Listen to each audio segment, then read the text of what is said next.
반갑습니다. 오늘은 창세기 21장의 말씀을 통해서 약속의 아들이라는 제목으로 주의 말씀을 증거하겠습니다.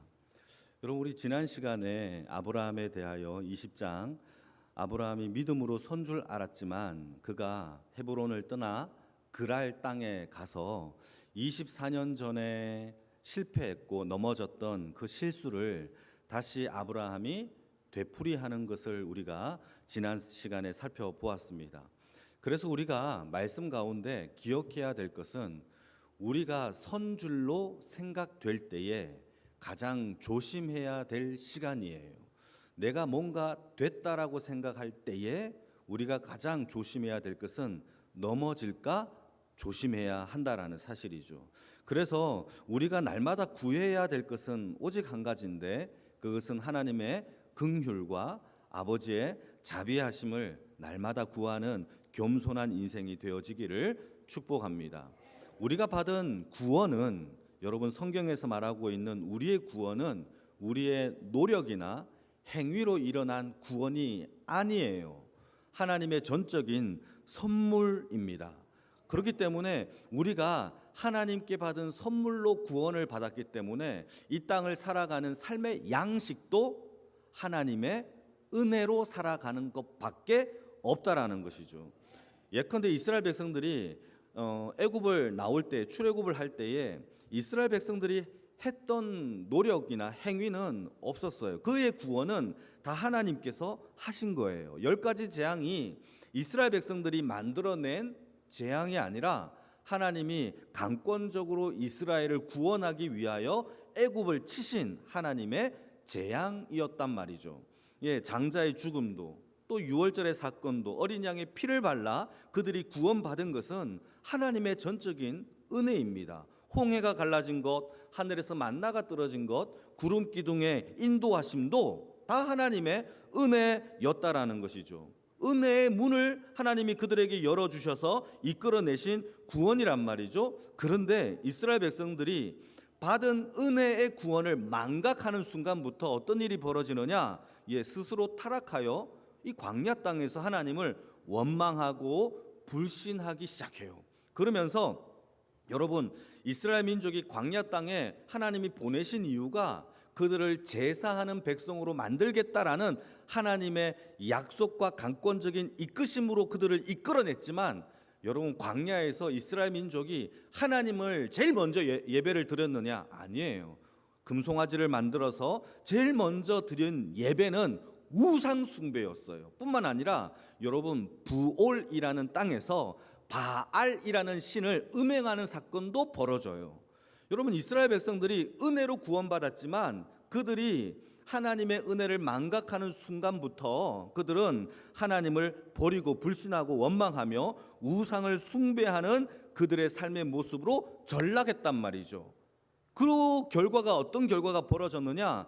40년 광야 동안 1세대 이스라엘 백성들은 다 광야에서 죽는 심판을 받게 되었다. 이것은 이미 우리가 다 살펴본 내용입니다.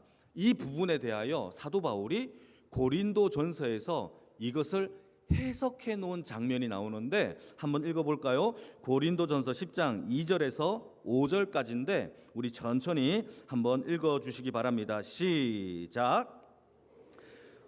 다 구름과 바다에서 세례를 받고 다 같은 신령한 음식을 먹으며 다 같은 신령한 음료를 마셨으니 이는 그들을 따르는 신령한 반석으로부터 마셨음에 그 반석은 곧 그리스도시라. 그러나 그들의 다수를 하나님이 기뻐하지 아니하셨으므로 그들이 광야에서 뭘 당했죠? 멸망을 받았대요. 다 같은 음료를 먹었고 다 같은 세례를 받았고 다 같은 하나님의 신령한 음식을 먹었지만 다수가 하나님의 기쁨에 참여하지 못했대요. 그래서 어떤 결과가 벌어졌죠? 광야에서 멸망을 받았다라는 것이 사도 바울이 말하고 있는 그들의 결론의 모습이었어요. 그 반석이 무엇이었죠? 예수 그리스도예요. 그러니까 구약이나 신약이나 우리의 공동체를 이끌어가는 분은 누구다? 예수님이세요. 우리에게 반석에 터져 나오는 생수를 오늘도 먹이시는 분은 누구다? 유한 목사의 입술이 아니라 예수 그리스도의 생수인 줄 믿으시기를 축복합니다. 그 먹고 마시고 우리의 공동체가 이끄심을 받았고 다 같은 세례를 받았고 다 같은 공동체 안에서 하나님을 기뻐해야 됨에도 불구하고 5절 한 번 더 읽어볼까요? 5절입니다. 시작. 그러나 그들의 다수를 하나님이 기뻐하지 아니하셨으므로 그들이 광야에서 멸망을 받았다. 이게 성경의 이야기입니다. 우리도 마찬가지예요. 우리를 건지신 십자가의 구원에서 우리가 한 건 하나도 없어요. 다 하나님의 은혜, 때가 참에 그의 아들 독생자를 우리에게 보내주셨고 그 독생자 예수를 통하여서 하나님의 나라를 가르쳐 주셨어요. 그리고 하나님의 복음이 무엇인지를 전파하게 하셨고 또 예수님은 제자들을 세워서 그들을 훈련시키심으로 말미암아 훈련된 제자들이 또 제자들을 하나님의 은혜의 구원이 이 땅 가운데 흘러가게 하셨다라는 것이 성경의 이야기입니다. 그러나 성경에서 우리에게 늘 경고하는 이 경고의 내용은 십자가의 은혜의 구원에 대한 경고가 아니에요. 하나님의 전적인 사랑에 대하여 경고하는 게 아니에요. 그 전적인 은혜와 사랑을 입은 저와 여러분들을 향하여 경고하기를 이스라엘 백성들이 광야에서 멸망받아 가나안 땅에 들어가지 못했던 것처럼 우리도 마찬가지예요. 다 같은 신령한 음료를 먹고 다 같은 공동체 안에서 같은 설교를 듣는다 할지라도 여러분 구원을 받았다 한다 할지라도 이 땅을 살아가는 주의 자녀들이 세상과 구별되지 못하고 지난주에 얘기했던 것처럼 어리석은 다섯 처녀들처럼 기름을 준비하지 않는 인생을 살아간다면 여러분 다수의 기뻐하지 않은 자들처럼 멸망을 받을 것이다 라는 것이 성경의 이야기라는 겁니다. 그게 경고예요. 그래서 우리가 받은 구원은 우리가 예수를 잘 믿어서 받은 구원이다, 죄사함을 받았다 라고 할 게 아니라 나는 오직 오늘도 죄인입니다. 나는 하나님 앞에 선 줄로 생각할 때마다 넘어지는 자빠지는 죄인입니다를 인정하고 날마다 아버지를 구하고 십자가의 은혜를 구하는 자가 날마다 회개하는 자가 하나님의 은혜로 살아가는 구원을 받은 주의 백성이 되는 줄로 믿습니다. 그게 우리가 받은 구원이에요. 그게 기름이에요. 우리가 준비해야 될 기름. 기름은 딴 게 아니에요. 마가복음에는 이 기름을 뭐라고 설명하느냐? 마가복음 1장 15절에 이렇게 얘기하고 있습니다. 회개하고 이 복음을 믿어라. 그리하면 구원을 받는데요. 여러분, 우리가 받아야 될 이 구원은 우리의 죄성을 하나님 앞에 죄인이라는 사실을 인정하고 회개하고 아버지의 복음을 믿는 주의 백성이 되기를 축복합니다. 오늘 본문에 이삭의 드디어 여러분 얼마나 기다렸겠습니까? 아브라함이 드디어 이삭이 태어나는 장면이 펼쳐집니다. 여러분 여기서 우리가 고민하고 기억해야 될 것은 아브라함이 드디어 25년 만에 이삭을 얻었다라는 것은 드디어 아브라함이 하나님 앞에 믿음을 인정받았고 아브라함이 믿음이 채워졌고 아브라함의 인내와 아브라함의 신앙과 아브라함의 그 기다림을 하나님께서 인정받아 아들 이삭을 주신 것으로 오해하면 안 돼요. 여러분 그게 아니에요. 아브라함이 드디어 25년 만에 믿음이 채워졌구나, 믿음의 조상의 이름에 걸맞게 살아갔구나, 그래서 주신 아들이구나가 아니라 여러분 성경은 무엇을 이야기하느냐? 아브라함은 여전히 창세기 20장에서 그 전장에서 아브라함은 또 실수하고 또 넘어지고 또 자빠지는 온전하지 못한 믿음을 가지고 있지만 그럼에도 불구하고 아브라함에게 아들을 주신 사건으로 우리는 기억해야 한다라는 사실입니다. 이게 중요해요.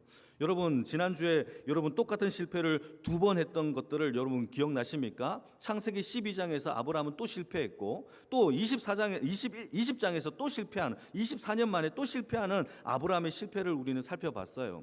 여러분 저는 아직도 기억나는 게 이 본문을 가지고 저희 스승 송태건 목사님은 제가 전도사 때 이런 주석을 이렇게 주회를 해놓았는데 여러분 한번 들어보세요. 창세기 12장에서 아브라함이 넘어진 것은 하나님이 누구이신가를 설명하기 위한 자빠짐이고 창세기 20장에서 24년 만에 두 번째로 또 실수하여 넘어진 그 자빠짐은 아브라함이 누구인지를 설명하기 위한 내용이다라고 우리에게 설명했던 적이 있어요. 여러분 저는 너무나 동의 되는 겁니다. 여러분 창세기 12장에서는 아브라함이 믿음이 형성되기 전이었기 때문에 하나님이 누구이신가에 초점이 맞춰져 있는 내용이라면, 여러분 24년 동안 훈련을 받고 24년 동안 기적을 맛보고 24년 동안 하나님 앞에 세워진 자라고, 믿음이 세워진 자라고 생각했던 그 자가 또 넘어지는 것을 통하여 인간이란 이렇게 나약한 존재이구나를 우리에게 설명해 주고 있는 내용이다라고 우리에게 얘기해 준 겁니다. 여러분 맞습니다. 저와 여러분들은 참 나약한 존재들이죠. 그럼에도 불구하고 참 신기한 것은 나약한 아브라함, 또 넘어지는 아브라함, 저와 여러분들을 통하여 하나님의 약속과 하나님의 언약을 하나님이 신실하게 이루어 가시는 줄 믿으시길 축복합니다. 그래서요, 여러분 우리는 상황을 볼 게 아니에요. 신실하신 하나님의 약속을 붙잡고 살아가기를 축복합니다. 그런 자들은요, 세상이 감당하지 못해요. 왜요? 내 안에 아버지의 말씀이 신실하게 역사되기 때문입니다. 그래서 오늘 본문도 하나님께서 아브라함에게 이삭을 주신 사건을 1절과 2절에서 오늘 본문에 이렇게 설명합니다. 한번 읽어볼까요? 같이 1절 2절 시작. 여호와께서 말씀하신 대로 사라를 돌보셨고 여호와께서 말씀하신 대로 사라에게 행하셨으므로 사라가 임신하여 하나님이 말씀하신 시기에 되어 노년에 아브라함에게 아들을 낳게 하신 거예요. 여러분 반복되는 단어가 뭡니까? 말씀하신 대로, 하나님의 말씀대로. 여러분 아브라함이 이삭을 낳은 것은 아브라함이 출산 계획을 잘 세워서 낳은 아들이 아니라 성경은 3번이나 연거푸 뭐라고 얘기하느냐? 아버지의 말씀대로, 말씀의 시기가 되어 말씀의 역사가 일어났다라고 하는 약속의 아들이었음을 우리에게 설명해 주고 있는 겁니다. 여러분 그게 바로 이삭이에요. 아브라함의 믿음이 출중해서가 아니에요. 정말 착한 행위를 해서도 아니에요. 비록 아브라함이 부족하고 넘어지는 자이지만 하나님이 그를 믿음의 조상으로 세우신 것은 신실하신 아버지의 말씀인 줄 믿으시길 축복합니다. 그러니까 여러분 하나님이 우리에게 남겨놓으신 것은 말씀밖에 없어요. 뭐가 남겨져 있어요? 우리에게 오직 말씀만 우리에게 주셨어요. 그 말씀을 붙잡고 살아가는 인생이 되기를 축복합니다. 1절 말씀을 다시 한번 볼까요? 여호와께서 말씀하신 대로 사라를 뭐 하셨다? 돌보셨다. 그래서 이삭을 낳았대요. 여러분 이때 돌보셨다라는 단어를 여러분 기억하시기 바랍니다. 히브리 말로 파카드라는 단어인데 이 파카드라는 단어에는 3가지의 의미가 다 있어요. 그러니까 파카드는 3가지 의미가 있습니다. 첫 번째, 헤아리다라는 의미가 있어요. 헤아리다. 여러분 이건 다 기억해야 됩니다. 오늘 이것만 가지고 가셔도 은혜가 돼요. 파카드가 헤아리다. 이거는 숫자를 세다라는 이 헤아리다라는 뜻입니다. 두 번째는 방문하다. 방문하다. 그 집을 방문하다 할 때 방문입니다. 세 번째는 돌보시다라는 뜻이에요. 그러니까 오늘 본문에는 이 파카드를 돌보시다라는 단어를 썼지만 원래는 이 3가지의 의미가 다 함께 있어요. 첫 번째는 무슨 의미? 헤아리고, 두 번째는 방문하고, 세 번째는 돌보신 거예요. 그러니까 여러분 하나님께서 사라에게, 아브라함과 그 가족에게 하나님이 아들을 주시겠다라고 약속하신 지 25년 만에 이삭을 낳았지만 25년 동안 하나님은 그 가정을 어떻게 하셨다? 파카드 하신 거예요. 헤아리신 거예요. 그의 마음이 힘들 때 하나님이 헤아려 주셨고, 힘들고 문제가 생길 때 그들을 방문하여 주셨고, 아멘 하면 좋습니다. 헤아려 주셨고 방문하여 주셨고 돌보신 것이 25년 동안 사라는 자기를 돌보신지 모르지만 방치한 것처럼 보였겠지만 하나님의 돌보심과 헤아리심과 방문하심이 그 인생 가운데 항상 있었다라는 사실을 믿으시길 축복합니다. 여러분 저와 여러분들에게도 하나님은 우리와 영원히 함께 하시겠다라는 약속을 주셨어요. 믿으십니까? 그렇다면 이 땅에 우리가 방치된 존재가 아니에요. 아니에요. 우리가 여기에서 그냥 방치된 인간이 아니에요. 하나님이 우리를 헤아려 주시고, 너 힘들지, 아프지, 너 위로할 때 하나님이 헤아려 주시고, 또 문제가 생길 때마다 우리를 방문하여 주셔서 하나님이 우리를 돌보시고 계신다라는 사실을 믿으시길 축복합니다. 그게 바로 우리를 돌보시는 하나님의 약속의 파카드의 은혜입니다. 여러분 25년 동안 하나님은 그 사라와 이 아브라함을 그렇게 돌보셨어요. 그 돌보시는 은혜가 저와 여러분들에게 넘치기를 주님의 이름으로 축복합니다. 또 한 가지 8절과 9절을 같이 한번 읽어볼까요? 8절 9절 같이 읽겠습니다. 시작. 아이가 자라매 젖을 떼고 이삭이 젖을 떼는 날에 아브라함이 큰 잔치를 베풀었더라. 사라가 본즉 아브라함의 아들 애굽 여인 하갈의 아들이 이삭을 놀리는지라. 여러분 보통 유대인들이 젖을 떼는 시기가 여러분 3살에서 4살 정도가 된다라고 학자들이 말합니다. 3살에서 4살 젖을 떼는 시기가 여러분 왜 이런 큰 잔치를 그때 벌이게 되는데 왜 큰 잔치를 벌이느냐? 그때 유대인들은요 그 아이들이 3살과 4살이 되기 전에 많은 아이들이 죽었대요. 왜냐하면 풍토병에 걸리기도 하고 영양실조에 걸리기도 하고 여러 가지 또 전쟁이 일어나니까 여러 가지 부족 싸움으로 인하여 아이들이 죽는 경우가 허다했대요. 그러니까 3살에서 4살 정도 되어 아이가 건강하게 자랐다라는 것은 이 가문에 큰 잔치를 열릴 만큼 중요한 사건이라는 거죠. 그래서 아브라함도 오늘 본문에 보시게 되면은 이삭을 위하여 큰 잔치를 베푸는 장면이 펼쳐지는데 이때 문제가 발생하게 돼요. 여러분 애굽의 여종 하갈의 아들 이 이스마엘도 아브라함의 아들이에요. 하나님께 소명을 받고 출발하여 여러분 아버지의 소명을 받고 출발하여 낳은 첫 번째 아들이 이스마엘이거든요. 근데 이스마엘이 누구를 놀리느냐? 이삭을 여러분 큰 잔칫날에 놀리는 사건이 벌어져요. 여러분 학자들은 이 놀리는 사건을 어떻게 설명하고 있느냐? 우리는 이스마엘이 이삭을 놀렸다고? 메롱 이 정도로 놀렸나? 라고 생각하지만 그게 아니에요. 이 놀리는 사건은 단순한 사건이 아니라 이스마엘이 이 아브라함의 가문에서 자기가 상속자가 되지 못함을 깨닫고 유일한 상속자인 이삭을 의도적으로 괴롭혀 학자들의 말에 의하면 심지어 목숨의 위기까지 위태로울 때까지 괴롭힌 사건을 놀리는 사건으로 보는 거죠. 이걸 누가 봤다? 그의 엄마 사라가 본 겁니다. 눈이 뒤집어지죠. 그러면서 당장 누구에게 달려갑니까? 아브라함에게 달려가는 거예요. 그리고는 하는 말이 하갈과 이스마엘을 지금 당장 내쫓아라 라고 요구하는 겁니다. 오늘 본문 10절입니다. 같이 한번 읽어보시겠습니다. 여러분들이 읽어주세요. 시작. 그 아들을 내쫓으라. 이 종의 아들은 내 아들 이삭과 함께 기업을 얻지 못하리라 하므로. 여러분 이게 무슨 뜻이냐 하면 기업을 얻지 못한다라는 뜻이 아브라함의 재산을 하갈과 이스마엘에게 1원 한 장도 안 나눠주겠다는 뜻이에요. 여러분 굉장히 중요해요. 여러분 이게 성경에서 정말 중요한 포인트 중에 하나인데 기업을 함께 나누지 못한다라는 뜻은 아브라함의 재산이 하갈과 이스마엘에게 공유되는 게 있다 없다? 아예 없는 거예요. 그러니까 이스마엘을 통하여 아브라함을 찾아갈 길이 없다라는 거예요. 아예 분리입니다. 여러분 이 사건은 이제는 이스마엘과 이삭이 완전한 분리의 상태로 나아가는 기업을 받지 못한다라는 뜻이 갖고 있는 의미라는 거죠. 다시 말해서 하갈과 이스마엘에게서는 구원을 찾을 수 없다라는 뜻이에요. 의미적으로.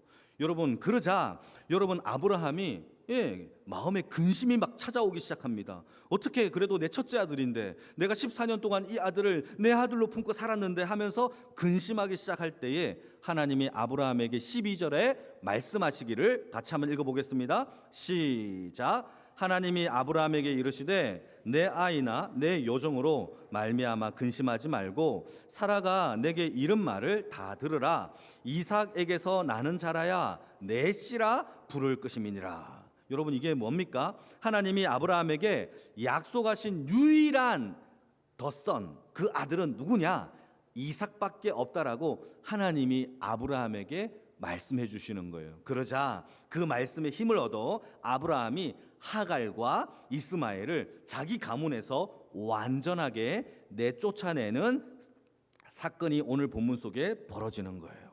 여러분, 이 사건이 매우 중요한데 이 사건을 사도 바울이 갈라디아서에서 설명을 해석을 해 놓았어요. 우리가 오늘 갈라디아서를 한번 볼 텐데 한번 볼까요? 사도 바울이 이것을 어떻게 해석해 놓았는지 갈라디아서 4장 22절 23절 한번 읽어 봅시다. 같이 읽겠습니다. 시작.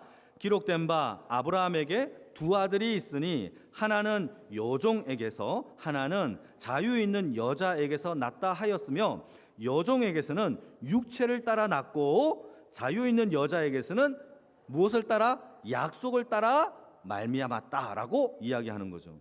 여러분, 하나님이 아브라함을 콜링하는 소명을 부르시는 사건 이후에 아브라함에게는 두 명의 아들을 낳아요. 두 명의 아들. 10년째 됐을 때 이스마엘을 한 명 낳고 그리고 25년이 되었을 때 이삭을 낳는다라는 것이죠. 그런데 이 두 아들을 낳는 방법, 출산하는 방법이 너무 다른 겁니다. 너무 달라요. 첫 번째 아들 이 이스마엘은 여종, 종의 몸에서 육체의 관계를 통하여 낳은 아들이고 이렇게 설명하는 것이죠. 두 번째 아들은 태문이 닫혔어요. 이걸 성경은 얘기하기를 태문이 닫혔다라는 것을 사라가 죽은 몸이 되었대요. 죽었대요. 죽은 몸이 되었지만 약속을 따라 하나님이 주신 아들 이삭이라고 설명을 하는 겁니다. 여러분, 그리고 이어서 24절에서 26절 설명하기를 이 두 아들은 바울이 비유로 설명하기를 같이 한번 읽어볼까요? 24절에서 26절 시작.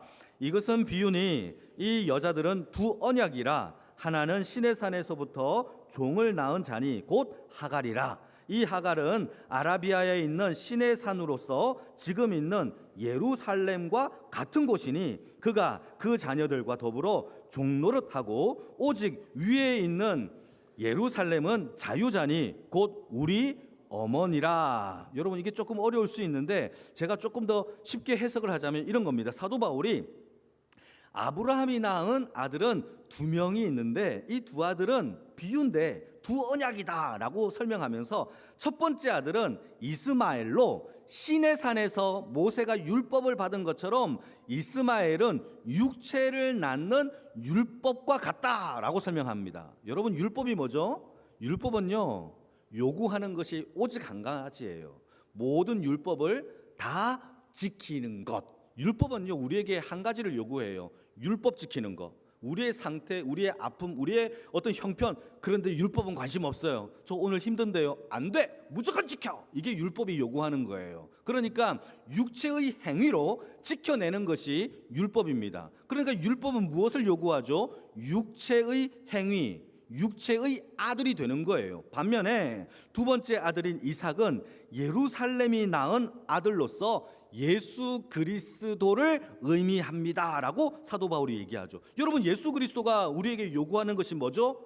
오직 믿음이에요. 믿음을 따라 약속을 따라 우리가 하나님의 자녀가 되었다라고 하기 때문에 약속의 아들이 되는 것이란 말이에요. 이해되면 아멘. 아멘이죠. 이게 바로 사도 바울이 우리에게 말하고 있는 설명입니다. 이처럼 우리도 육체를 따라 태어난 종들이 아니에요. 우리도 하나님의 약속을 따라 태어난 하나님의 자녀들이다라고 성경은 수없이 우리에게 말씀하고 있다라는 겁니다. 이것은 잘 들으셔야 됩니다. 이것은 사라가 태의 문이 닫혀 죽은 자가 된 것처럼 저와 여러분들도 죄로 인하여 사망 선고받아 이미 죄로 말미암아 죽은 자가 되었다라는 거예요. 사라와 똑같은 상태예요. 우리는 어떤 생명도 나타낼 수 없어요. 그럼에도 불구하고 창세전에 오직 예수 안에서 하나님이 그 안에서 우리를 흠없고 거룩하게 하기 위하여 예수 안에서 하나님의 아들들로 삼기 위하여 하나님이 그 언약의 예수 그리스도를 보내주시겠다라는 언약의 약속을 우리에게 주셨단 말이죠. 그러니까 우리도 약속을 받은 자로 그 약속을 믿을 때에 하나님의 자녀가 되는 권세를 얻는다라는 것이 사도 바울의 이야기입니다. 할렐루야. 예, 갈라디아서 28장을 한번 읽어볼까요? 갈라디아서 4장 28절을 읽어볼까요? 같이 읽겠습니다. 시작. 형제들아 너희는 이삭과 같이 약속의 자녀라. 그러면서 29절도 한번 읽어보겠습니다. 시작. 그러나 그때에 육체를 따라 난 자가 성령을 따라 난 자를 박해한 것과 같이 이제도 그러하도다 라고 얘기하죠. 여러분 이것이 뭡니까? 우리도 이삭과 같이 육체를 따라 살아가는 인생이 아니라 하나님의 약속을 받고 살아가는 하나님의 자녀들이 되었습니다. 그런데 똑같아요. 약속을 믿고 살아가는 자들에게 있어서 그러나가 붙어요. 그러나 무슨 그러나 육체를 따라 태어난 자들이 성령과 믿음으로 살아가는 자들을 박해하고 괴롭히는 일들이 이 땅에서 벌어진단 말이죠. 뿐만 아니라 우리 안에서도 벌어져요. 우리는요 믿음으로 살아가야지 한다고 한들 여러분 내 안에 있는 죄성이 웃기고 있네? 육체로 살아가? 라고 우리에게 끊임없이 육체를 따라가라 라고 요구하는 것이 오호라 나는 공고한 사람이로다의 그 절규의 모습이 우리 안에도 벌어지고 있다라는 사실입니다. 그래서 하나님은 아브라함에게 뭐라고 요구하느냐? 육체를 따라 살아가게 하는 하갈과 이스마엘을 완전히 내쫓으라. 유업을 함께 받지 못할 것이다 라고 우리에게 요구하는 겁니다. 한번 읽어보겠습니다. 갈라디아 4장 30절 시작. 그러나 성경이 무엇을 말하느냐? 여종과 그 아들을 내쫓으라. 여종의 아들이 자유에 있는 여자의 아들과 더불어 유업을 얻지 못하리라. 할렐루야. 이게 아멘이죠. 이때 꾀제를 불러야 됩니다. 할렐루야. 하나님은 저와 여러분들에게 육체와 함께 유업을 단 1푼도 유업을 받게 하지 않으셨어요.